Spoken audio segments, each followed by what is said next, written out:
राज्य स्वास्थ्य समिति बिहार की तरफ से ये वैकेंसी आई है। एनएचएम अंतर्गत आयुष एमओ के तहत राज्य के पीएचसी, सीएचसी, एपीएचसी में आयुष चिकित्सक यथा आयुर्वेदिक, होम्योपैथिक एवं यूनानी के संविदागत रिक्त पदों, जिसमें कि एक मुश्त मानदेय 32,000 प्रतिमाह पर नियोजन हेतु योग्य अभ्यर्थियों जो कि भारत के नागरिक हैं से ऑनलाइन आवेदन आमंत्रित किए जाते हैं। इसमें सबसे पहला पोस्ट है आयुष चिकित्सक का, जिसमें कि कुल 1411 पोस्ट हैं। इसमें एसेंशियल क्वालिफिकेशन है किसी मान्यता प्राप्त विश्वविद्यालय से बीएएमएस की डिग्री, जो कि भारतीय चिकित्सा केंद्रीय परिषद नई दिल्ली के अनुसूचित में सम्मिलित हो, और इसके साथ आपको अनिवार्य इंटर्नशिप प्रशिक्षण प्राप्त होना चाहिए और बिहार राज्य आयुर्वेदिक एवं यूनानी चिकित्सा परिषद बिहार पटना में निबंधन होना चाहिए। आपका दूसरा पोस्ट है आयुष चिकित्सक का, जो कि होम्योपैथिक विभाग से होगा। इसमें 706 पोस्ट हैं। इसकी योग्यता है कि आप किसी मान्यता प्राप्त विश्वविद्यालय से बीएचएमएस की डिग्री आपने ली हुई हो होम्योपैथी, मेडिसिन एंड सर्जरी में, जो कि केंद्रीय होम्योपैथिक परिषद नई दिल्ली की अनुसूची में सम्मिलित हो, और आपको अनिवार्य इंटर्नशिप प्रशिक्षण प्राप्त होना चाहिए और बिहार राज्य होम्योपैथिक चिकित्सा परिषद बिहार पटना में निबंधन आपका होना चाहिए। आपकी तीसरी पोस्ट है आयुष चिकित्सक की यूनानी, जिसमें कि 502 पोस्ट हैं। इसकी योग्यता है कि किसी मान्यता प्राप्त विश्वविद्यालय से आपको बीयूएमएस की डिग्री होनी चाहिए, जो कि भारतीय चिकित्सा केंद्रीय परिषद नई दिल्ली की अनुसूचित में सम्मिलित हो, और अनिवार्य इंटर्नशिप प्रशिक्षण प्राप्त होना चाहिए आपको। साथ ही बिहार राज्य आयुर्वेदिक एवं यूनानी चिकित्सा परिषद बिहार पटना में आपका निबंधन होना चाहिए। आगे बढ़ते हैं। इसमें आयु सीमा के लिए आपका कट ऑफ डेट 1/8/2024 रखा गया है। आपकी न्यूनतम आयु 21 वर्ष होनी चाहिए और अधिकतम आयु इस प्रकार है। अनारक्षित वर्ग ईडब्ल्यूएस के पुरुष रहेंगे तो उनके लिए 37 वर्ष। पिछड़ा वर्ग या अत्यंत पिछड़ा वर्ग के पुरुष एवं महिला रहेंगी तो उनके लिए 40 वर्ष। अनारक्षित वर्ग या ईडब्ल्यूएस की महिला रहेंगी तो 40 वर्ष। अनुसूचित जाति और जनजाति, जिसमें पुरुष और महिला दोनों शामिल होंगे, उनके लिए 42 वर्ष। और दिव्यांगों को 10 वर्ष की अतिरिक्त छूट दी जाएगी। अब देखिए पॉइंट नंबर 5। इसमें वैसे आवेदक जो अन्य राज्य से निबंधित है वे ऑनलाइन आवेदन कर सकते हैं, परंतु उन्हें बिहार राज्य आयुर्वेदिक एवं यूनानी चिकित्सा परिषद बिहार पटना या बिहार राज्य होम्योपैथिक चिकित्सा परिषद बिहार पटना से निबंधित होना अनिवार्य होगा। उक्त परिषद से निबंधित नहीं होने की स्थिति में उपलब्ध निबंधन प्रमाण पत्र, जो कि बिहार राज्य के बाहर के लिए है, के साथ इस आशय का एक शपथ पत्र 100 रुपये के गैर न्यायिक स्टाम्प पेपर पर अपलोड करना होगा कि वे प्रमाण पत्र के सत्यापन काउंसलिंग के समय बिहार राज्य आयुर्वेदिक एवं यूनानी चिकित्सा परिषद बिहार पटना या बिहार राज्य होम्योपैथिक चिकित्सा परिषद बिहार पटना से निबंधित होने का प्रमाण पत्र प्रस्तुत कर देंगे। उक्त निबंधन पत्र की अनुपलब्धता की स्थिति में उनकी अभ्यर्थिता नष्ट मतलब रद्द करने का निर्णय लिया जा सकता है। उक्त शपथ पत्र नहीं पाए जाने की स्थिति में तत्क्षण अभ्यर्थिता रद्द की जा सकती है। इसकी जो प्रारंभिक तिथि है, आपकी शुरुआत हो रही है 26/5/2025 से, मतलब 26/5/2025 10 बजे पूर्वाह्न से आपका स्टार्ट हो चुका है, और इसकी अंतिम तिथि 15/6/2025 के शाम 6 बजे तक है। आगे बढ़ते हैं। यह नियोजन पूर्णतः संविदा के आधार पर संप्रति 11 माह के लिए किया जाएगा। संतोषप्रद कार्य एवं सेवा के आधार पर संविदा अवधि को 60 वर्ष की आयु तक के लिए या एनएचएम अंतर्गत आरओपी में उक्त पद की स्वीकृति होने एवं राशि उपलब्ध रहने में से जो भी पहले हो तक की अवधि के लिए विस्तारित किया जा सकेगा। संविदा के आधार पर नियोजित व्यक्ति सरकारी सेवक नहीं माने जाएंगे और सरकारी सेवक को अनुमान्य किसी भी सुविधा के हकदार वे नहीं होंगे। संविदा के आधार पर नियोजन के बाद सरकारी सेवा में नियमितीकरण का उनका कोई भी दावा मान्य नहीं होगा। इसमें देखिए आरक्षण कैसे मिलेगा आपको। आरक्षण का लाभ उन्हीं उम्मीदवारों को अनुमान्य होगा जिनका स्थायी निवास बिहार राज्य में है, अर्थात जो बिहार राज्य के मूल निवासी हैं। बिहार राज्य के बाहर के निवासी को आरक्षण का लाभ नहीं मिलेगा। राज्य के बाहर के अभ्यर्थियों को मात्र महिला एवं दिव्यांगता संबंधी आरक्षण का लाभ सामान्य कोटि के अंतर्गत ही देय होगा। इन्हें अन्य को आरक्षण का लाभ देय नहीं होगा। ऑनलाइन आवेदन पत्र में इंगित कॉलम में आरक्षण का दावा नहीं करने पर भी आरक्षण का लाभ नहीं मिलेगा।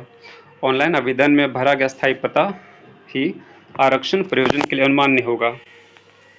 इसमें देखिए आगे, ऑनलाइन आवेदन करते समय आरक्षण का दावा करने वाले अनुसूचित जाति एवं अनुसूचित जनजाति के मामले में ये प्रमाण पत्र जमा करना अनिवार्य होगा। कौन कौन सा? स्थायी निवास और जाति प्रमाण पत्र। ऑनलाइन आवेदन करते समय आरक्षण का दावा करने वाले पिछड़ा वर्ग एवं अत्यंत पिछड़ा वर्ग के मामले में निम्नांकित प्रमाण पत्र जमा करना अनिवार्य होगा। कौन कौन सा? स्थायी निवास और क्रीमी लेयर रहित प्रमाण पत्र। तो यहाँ ये कहा गया है कि अगर आप बीसी और ईबीसी में हैं तो आपको आपका एनसीएल बनवा लेना होगा। इसमें देखिए सी में कहा गया है कि ऑनलाइन आवेदन करते समय आरक्षण का दावा करने वाले आर्थिक रूप से कमजोर वर्ग के मामले में ये प्रमाण पत्र जमा करना अनिवार्य होगा। कौन कौन सा? अस्थायी निवास प्रमाण पत्र और आय एवं परिसंपत्ति प्रमाण पत्र।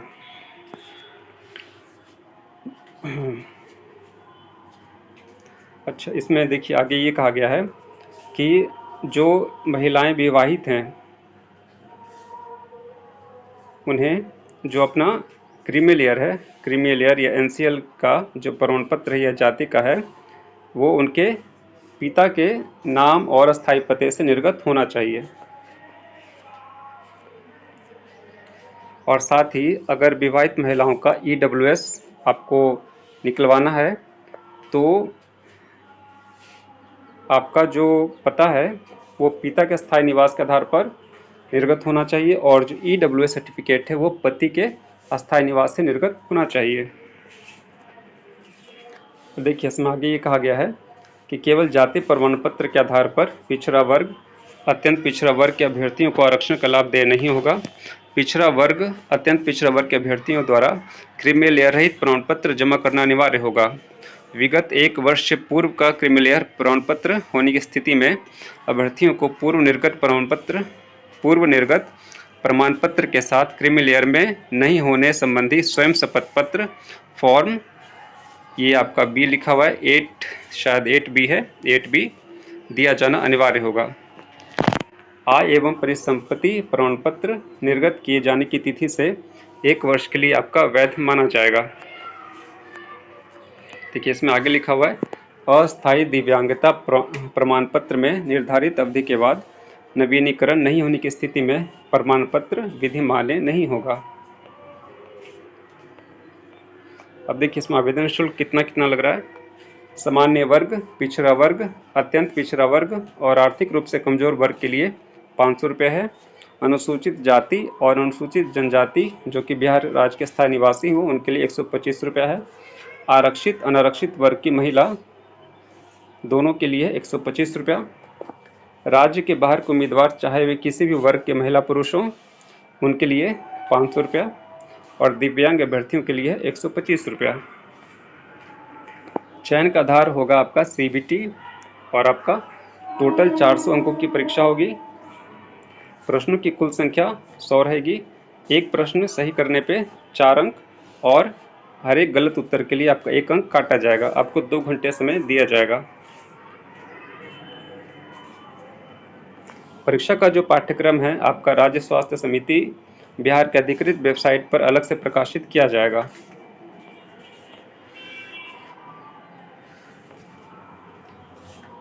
आपका जब पूरा हो जाएगा, आप जब एग्ज़ाम क्लियर कर जाएंगे तब आपके प्रमाण पत्र का सत्यापन किया जाएगा। उसमें देखिए क्या क्या आपको मांगा जाएगा।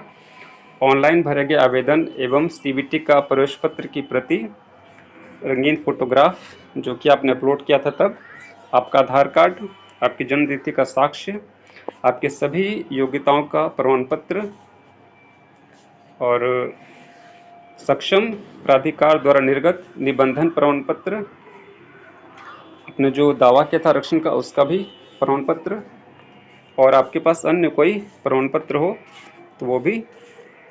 और ध्यान रखें कि आपके पास जो भी प्रमाण पत्र हो वो आपका 15/6/2025 के पहले तक निर्गत होना अनिवार्य होगा।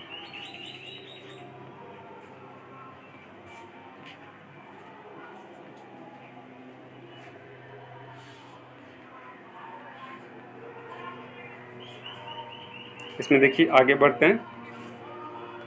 इसमें देखिए आपको ध्यान रखना है कि आप जो अपने सर्टिफिकेट अपलोड करें वेबसाइट पर वो ध्यान से अपलोड करें, क्योंकि आपको राज्य स्वास्थ्य समिति की तरफ से दोबारा अवसर नहीं दिया जाएगा अपलोड करने के लिए। और आप मल्टीपल एप्लीकेशन अपलोड या समर्पित ना करें। देखिए इसमें अब तो ये थी जानकारी आपकी